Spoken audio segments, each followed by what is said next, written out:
Halo semuanya, hari ini kita akan bedah tuntas perjalanan yang sangat ambisius dari sebuah merek lokal. Gimana caranya mereka mendobrak pasar dan sukses membangun citra premium. Yuk kita cari tahu bareng-bareng. Nah, ini pertanyaan besarnya kan. Di tengah gempuran merek-merek internasional dengan budget marketing yang gila-gilaan, gimana ceritanya sebuah pemain lokal itu nggak cuma bisa bertahan, tapi juga bisa bersinar?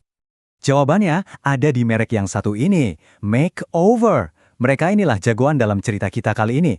Sebuah merek yang jadi bukti nyata kalau dengan strategi yang pas, produk lokal itu bisa banget jadi pilihan utama.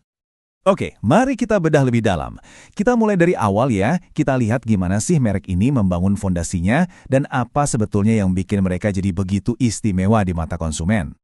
Jadi gini, Makeover itu bukan pemain baru kemarin sore loh. Mereka ini bagian dari Paragon, jadi fondasinya udah kuat banget. Tapi yang bikin mereka beda itu adalah fokus mereka yang tajam, kualitas profesional, citra yang premium, dan yang paling penting kepercayaan dari para ahlinya langsung, yaitu para makeup artis profesional. Sekarang, yuk kita coba ngintip dapur mereka. Kita bakal lihat kerangka strategis apa sih yang jadi mesin penggerak di balik suksesnya citra premium Makeover ini. Oke, sebelum lanjut, ada satu istilah penting yang perlu kita pahami bareng-bareng, STP. Gampangnya gini deh.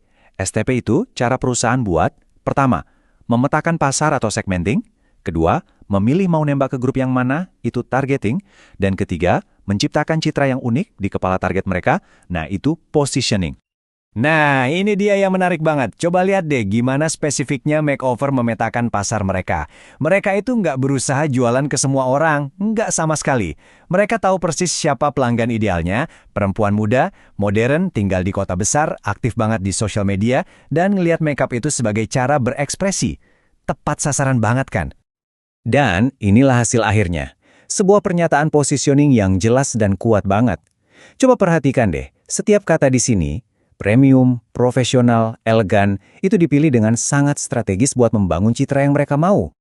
Jadi, poin kuncinya di sini tuh konsistensi. Lihat deh, gimana keempat elemen ini saling dukung satu sama lain. Produknya berkualitas, kemasannya elegan, harganya juga sesuai, mencerminkan kualitasnya, terus nyarinya gampang, ada di mana-mana, dan promosinya juga selalu memperkuat citra profesional mereka. Semuanya nyambung, bekerja bareng-bareng. Strategi di atas kertas itu satu hal ya, tapi eksekusinya, nah itu yang paling penting. Sekarang, mari kita lihat gimana Makeover mengubah semua rencana keren tadi jadi aksi nyata yang benar-benar berhasil merebut hati para konsumen. Di dunia online, mereka itu nggak cuma pasang iklan loh. Mereka membuktikan klaimnya. Gimana caranya? Ya dengan demo live shopping. Ini kan transparan banget, jadi langsung ngebangun kepercayaan. Terus mereka juga pinter banget memanfaatkan para beauty creator buat dapat honest review.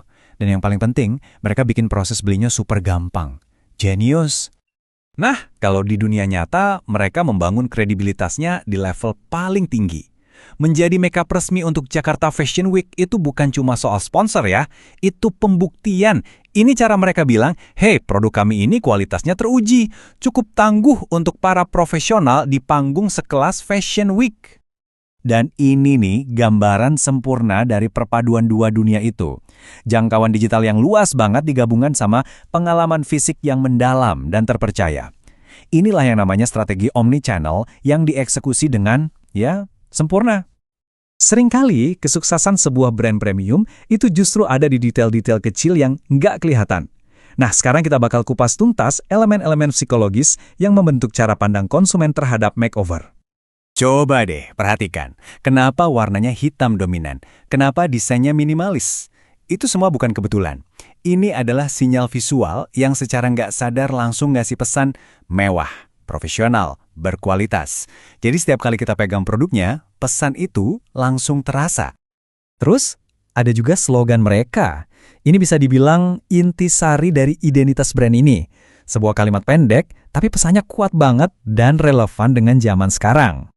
Beauty Beyond Rules. Ini tuh lebih dari sekedar slogan loh. Ini sebuah pernyataan sikap. Slogan ini langsung nyambungin brandnya ke nilai-nilai yang penting buat konsumen modern. Ekspresi diri, inklusivitas, dan berani jadi beda.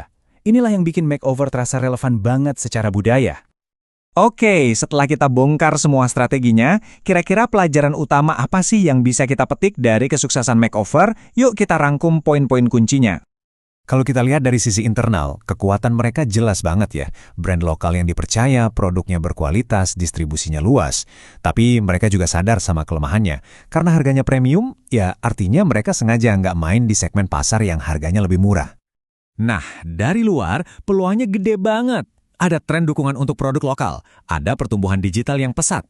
Tapi, tantangannya juga nggak main-main loh. Persaingan ketat dari brand internasional maupun lokal, plus tren kecantikan yang berubahnya cepat banget. Jadi, kalau dirangkum, resep sukses makeover itu kira-kira begini. Pertama, pilihan berani untuk jadi premium dan fokus di situ.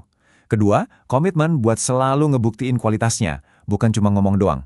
Ketiga, konsisten banget dalam ngebangun identitas. Dan keempat, jago menguasai dua dunia sekaligus, online dan offline. Dengan fondasi yang sekuat ini, dan pola pikir yang selalu melampaui aturan, pertanyaannya sekarang bukan lagi apakah mereka bisa bersaing, bukan. Pertanyaannya jadi, terobosan gila apa lagi yang bakal mereka ciptakan di masa depan? Nah, ini pertanyaan yang seru banget buat kita pikirkan.